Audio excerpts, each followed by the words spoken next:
Tania Hurley, comment vous est venue l'idée de ce projet? En 2014, lorsque je suis arrivée au Portugal, à Lisbonne, pour m'y installer, pour des raisons personnelles, que l'idée a surgi. Peut-être parce que aussi j'étais dans un pays étranger, loin de chez moi. Ça, c'est une première chose. Je suis arrivée sans aucune attente, sans aucune idée préconçue, et j'avais tout à découvrir du pays, et notamment de cette magnifique capitale qu'est Lisbonne. Donc au début, j'ai beaucoup arpenté la ville.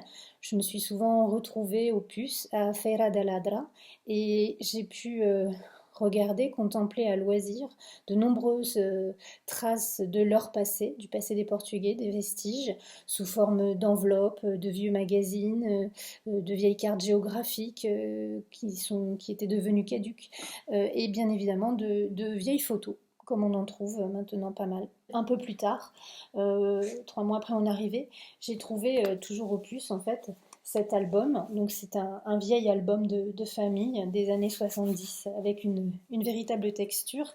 Et puis à l'intérieur, des pages séparées par ces vieux calques très intéressants au motif toile d'araignée et les pages noires de l'album dont les photos avaient été retirées, mais il restait leur emplacement. Et pour moi, ça a été un déclic en fait. J'ai senti en fait toute une existence qui ne demandait qu'à retrouver sa place.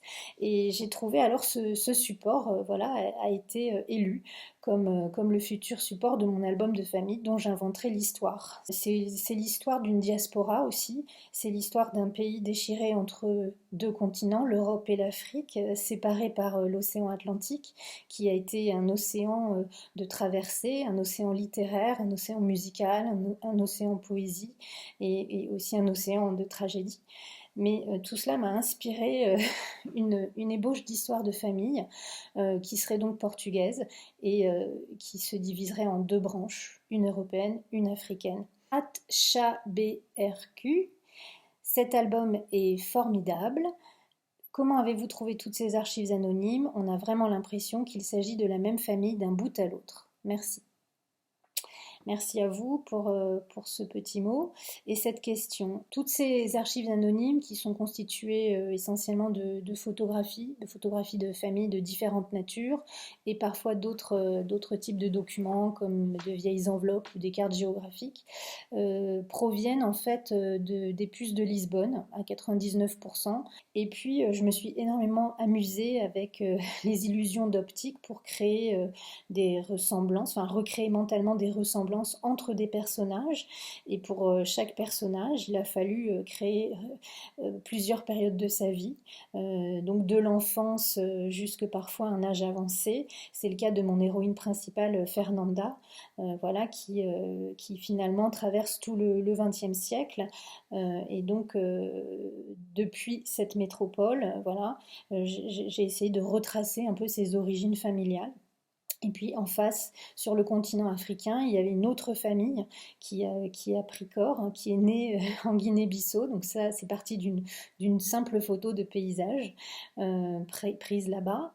Et puis pareil, j'ai commencé à échafauder des rôles à chacun, des personnalités. Par exemple, cette photo-là, d'une femme d'un certain niveau social qui se fait servir par un homme noir, voilà, a été une photo assez fondatrice pour évoquer le thème des colonies et cette deuxième branche de la famille. At Philippine Targola, la question. J'ai été touchée par l'histoire singulière de cette famille. Pouvez-vous m'en dire plus sur le titre? Accepte-le. Merci beaucoup. Merci pour cette question.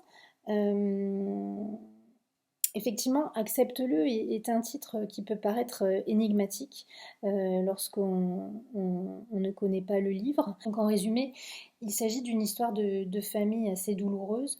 Une femme, Fernanda, un jour découvre que le père qu'elle croyait être son père n'est pas son père, mais donc un autre homme. Et cette révélation lui est faite par une autre femme qui prétend être donc sa demi-sœur et qui lui raconte une histoire absolument incroyable. Elle serait en fait la fille d'un homme qui était un colon en Guinée-Bissau et qui aurait eu une aventure très brève avec sa mère donc au Portugal, une aventure sans conséquence, si ce n'est que elle est arrivée. Et c'est une histoire qui est très difficile à accepter. Ça, c'est un premier point. Mais sinon, pour l'anecdote, le mot accepte-le ou la phrase est arrivée parce qu'un jour, tout à la fin, j'ai trouvé un petit photomaton. Voilà, ça c'est pas l'original en fait, c'est une reproduction un peu agrandie d'une photo que j'ai trouvée très belle, qui est une photo d'une jeune femme qui est métisse, cela se voit bien sur l'image, elle est très douce et très sage. Et au dos est écrit en portugais à la main, j'essaie de voir, Aceitau para que nunca me esqueças. Et en fait, des Portugais m'ont expliqué que ce type de petits portraits étaient envoyés à des fiancés par des jeunes femmes, voilà, en guise voilà, de déclaration d'amour ou de promesse, etc. Accepte mon portrait pour que jamais tu ne m'oublies. At TR Gabriel, la question: je tourne les pages de votre livre comme un vrai album de famille. Quelles ont été les étapes pour vous permettre d'aboutir à ce résultat si sensible et juste? Merci beaucoup tout d'abord.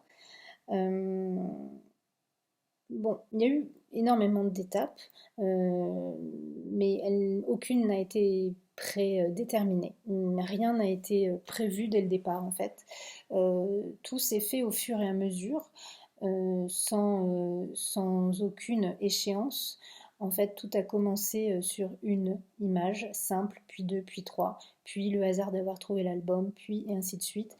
Ce désir très très fort est né et a pris de plus en plus de place en moi pour que, au fur et à mesure, depuis la minuscule petite substance d'une toute petite idée primitive qui était l'idée de faire un album de famille de fiction, tout d'un coup advienne réellement et se fasse au fur et à mesure.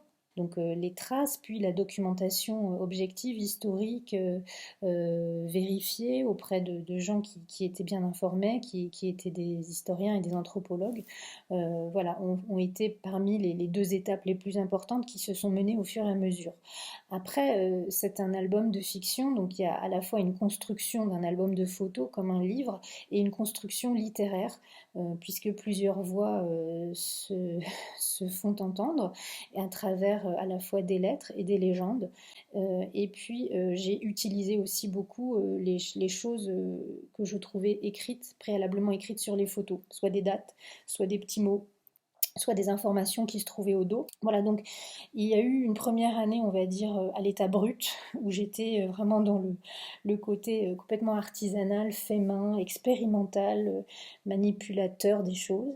Et puis une partie en deuxième année, plus accompagnée avec un éditeur et énormément de rencontres, à la fois dans le monde de la photo, dans le monde de l'histoire du Portugal, et puis dans le monde réel de véritables familles portugaises à qui j'ai montré cette ébauche d'album et qui m'ont fait des retours voilà, très importants parce que pour eux cette histoire pouvait tout à fait exister et ressembler à tellement d'histoires qui a eu lieu dans ce pays. YQE, la question: bonjour Céline, quel intérêt pour une photographe de travailler à partir de photographies d'anonymes? Merci. Alors, merci pour cette vaste question. Très bonne question. Il y a beaucoup de choses à dire. La première est que nous sommes nombreux à travailler sur la photographie anonyme. Cela s'inscrit en fait dans une assez longue histoire, je dirais, dans la photographie. On peut être photographe et prendre donc voilà des photos, ce que je fais par ailleurs, mener une carrière de photographe, pousser son œuvre à partir de ses propres images.